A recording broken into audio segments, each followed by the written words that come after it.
오늘 우리가 함께 읽을 본문은 창세기 12장부터 15장 그리고 10편 편이 될 것 같습니다. 오늘 12장의 내용에 이제 아브라함이 등장하죠. 그 전에 11장에 이 바벨 이후에 셈 그리고 데라의 족보의 언급이 있습니다. 이것은 아브라함의 등장을 설명하기 위한 배경 역사가 됩니다. 한 사람 아브라함을 이야기하기 위해 역사를 가지고 오십니다. 우리 한 사람이라는 게 그냥 그년이 어쩌다 보니 존재한 게 아니라 그 인생에 배경이 있고 상황이 있다는 것이죠. 그래서 여러분, 우리가 한 사람을 만난다는 것은 그 한 사람을 시작하시고 만드시고 세워가시기 위해 일하신 그 모든 이야기의 만남일 것입니다. 지금의 그 사람이 아닌 지금의 그 사람을 만들기까지 쌓여있던 시간들과의 만남인 것이죠. 그래서 한 존재를 이해한다는 것은 그만큼 단면적이지 않다는 겁니다. 다시 말해서 지금 내가 보기에 이 사람이 어떠하냐라는 것보다 그 인생을 하나님 앞에서 하나님께서 그 빚어가실 때 어떠하셨는가라는 그 인생사 속에 그 한 인생을 보는 그런 안목이 필요할 것 같습니다. 특별히 아브라함은 우르에서 왔습니다. 우르라는 곳은 어떤 곳입니까? 바로 바벨탑이 무너졌던 그 자리입니다. 시날 평지 한 곳 우르에서 불러 나온 것이죠. 하나님의 심판이 임했던 그곳에서 다른 지역도 아닌 바로 그 땅에 살았던 데라의 후손인 아브라함의 가정을 불러내신 사건을 통해서 우리는 하나님의 구원의 방식을 보게 됩니다. 무너진 그곳에서 새로운 시작을 만드신 하나님, 넘어진 그 자리에서 새로운 출발을 만드신 하나님, 이렇게 하나님은 새로운 소망을 그곳에서 다시 한번 시작하시는 그 상징으로 아브라함을 소개하십니다. 그런데 그렇게 부름받은 아브라함이 12장을 보시게 되면 점점 남방으로 가다가 애굽에 가게 됩니다. 그 이유는 기근 때문이었죠. 하나님의 인도하신 가운데 온 그 땅에 머무는 동안 그에게도 기근은 피할 수 없는 하나의 사건이었습니다. 우리가 믿음으로 신앙의 여정을 살아간다는 것은 어려운 일을 만날 일이 없다라기보다는 어떤 어려움 속에서도 도우시고 함께 하시는 하나님을 알아가는 것, 이게 아닌가 싶습니다. 특별히 그런 가정 속에서 아브라함은 애굽에 가는 가운데 그의 어떻게 보면 민낯을 드러내게 됩니다. 그 땅에 갔을 때 그게 가장 걱정됐던 것은 그 낯선 땅에 자신의 아리따운 아내 사례로 말미암아서 목숨이 위태할 수도 있겠구나라는 감각을 하게 되죠. 그래서 자신의 아내를 누이로 합의 보고 소개하게 됩니다. 그러다가 결국 애굽 바로에게 아내를 내어주게 되죠. 기근을 해결한 풍요는 있었지만 그 풍요 때문에 뺏긴 아픔도 있습니다. 이 시대가 그런 거 아닌가 싶습니다. 이 시대가 옛날보다는 살기 좋아졌고 부유해졌습니다. 예전의 기근은 어떻게 보면은 어렸을 때 우리 어린 시절을 기억하시는 어르신들의 입장에서는 지금의 이 세상은 참 많이 달라진 것이죠. 그러나 여러분, 우리가 또 회자하는 것처럼 그 발전된 만큼 만들어진 그늘도 짙지 않습니까? 그렇게 발전한 만큼 또 소외된 부분들이 있고 또 그렇게 얻어지는 부요의 대가로 관계가 어그러지기도 하고 깨어지기도 합니다. 이런 현실들을 오늘도 이 애굽에서 아내를 빼앗긴 아브라함의 모습을 통해서 다시 한번 비춰봅니다. 그러나 하나님이 개입하시죠. 그게 은혜입니다. 실수는 아브라함이 했고 그의 어떻게 보면 믿음 없는 모습이었는데 하나님은 그 가정에 바로에게 개입하셔서 사례를 지켜주시고 아브라함의 가정을 보호해 주십니다. 그것만이 아니라 그가 넉넉해진 모습으로 애굽에서 나오게 됩니다. 바로에게 받았던 그 모든 재산을 가지고 나온 것이죠. 그러나 이 아브라함에게 그 기쁨은 행자했다 이게 아니고 그 아내를 빼앗긴 현실 속에서 자신의 민낯을 보고 그 개입하신 하나님의 은혜 안에서 조금은 철든 아브라함을 봅니다. 그 증거가 이제 13장에 나오는데 13장에 보면 어떤 이슈가 나옵니까? 조카 롯과의 관계가 나오죠. 조카 롯과 아브라함이 넉넉해지니까 이 넉넉해진 것 때문에 함께 그 좁은 공간에 있을 수 없어서 이제 서로 이렇게 분리되어야 될 상황이었습니다. 그 다툼을 기회로 서로 각자의 갈 길을 찾게 됩니다.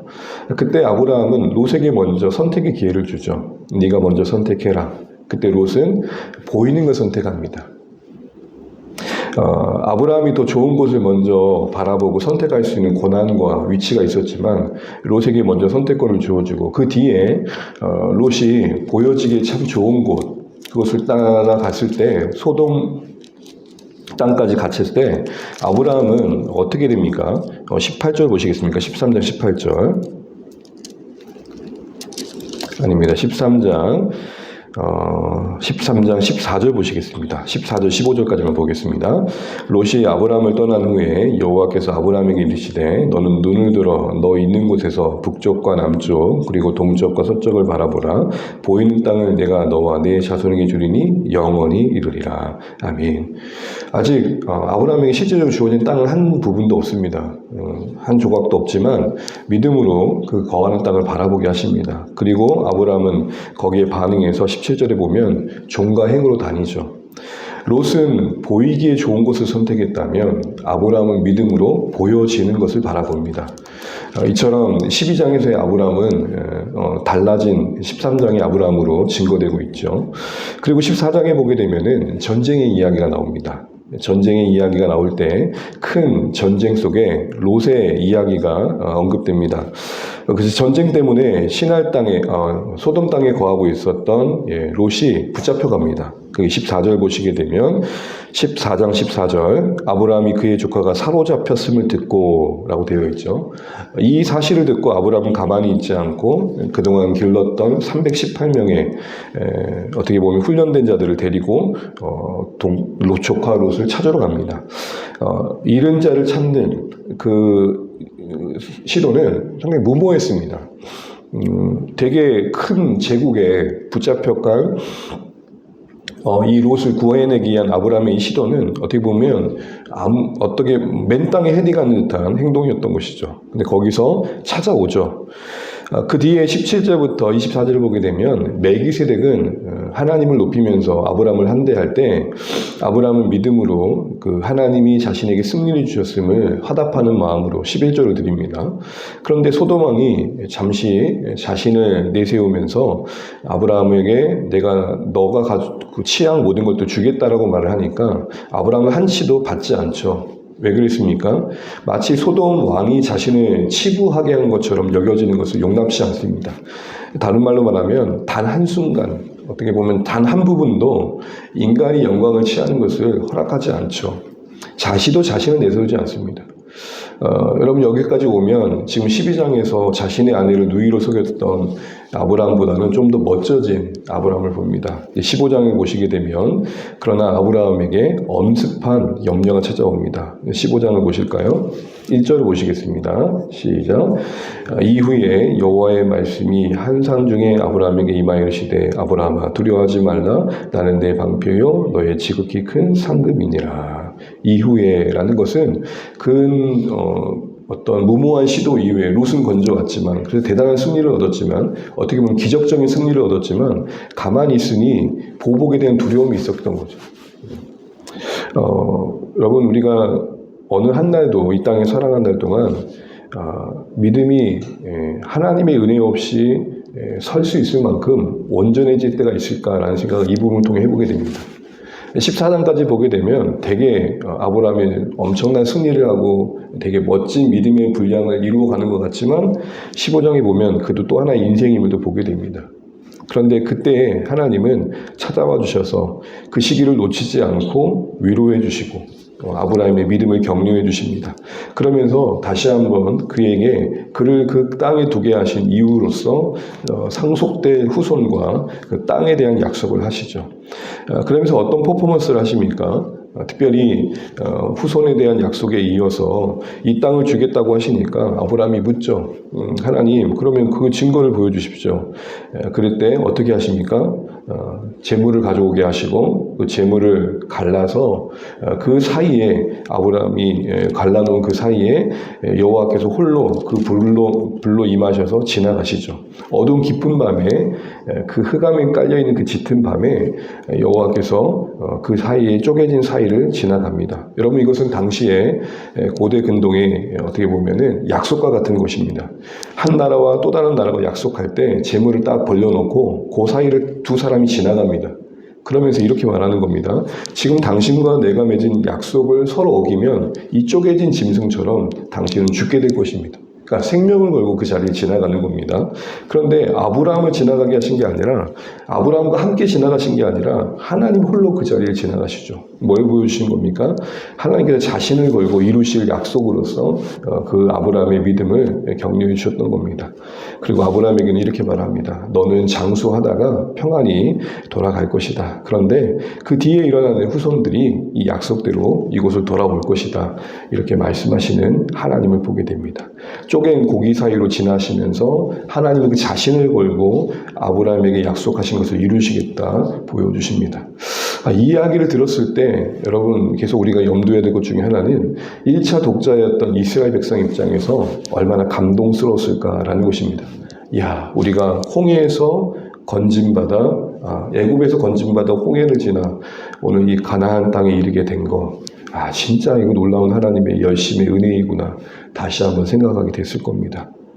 사랑하는 주안의 가족 여러분, 오늘 15장까지 읽으시면서 여러 이야기, 여러 이슈가 있지만 아브라함을 부르신 뒤에 그 아브라함의 믿음을 빚어가시는 하나님의 찾아와 주심과 붙드심, 개입하심을 보시면 좋겠습니다.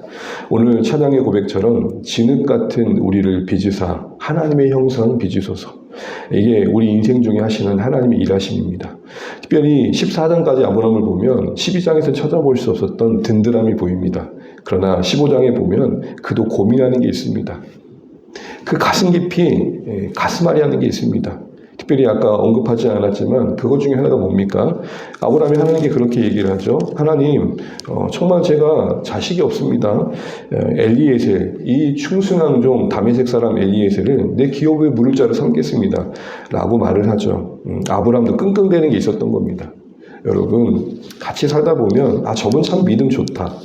참 저분 헌신적이다. 라고 말을 듣는 사람들도 하나님 앞에서 가슴앓이 하는 게 있습니다. 그러니까 우리 서로를 좀 긍휼히 여겨야 됩니다.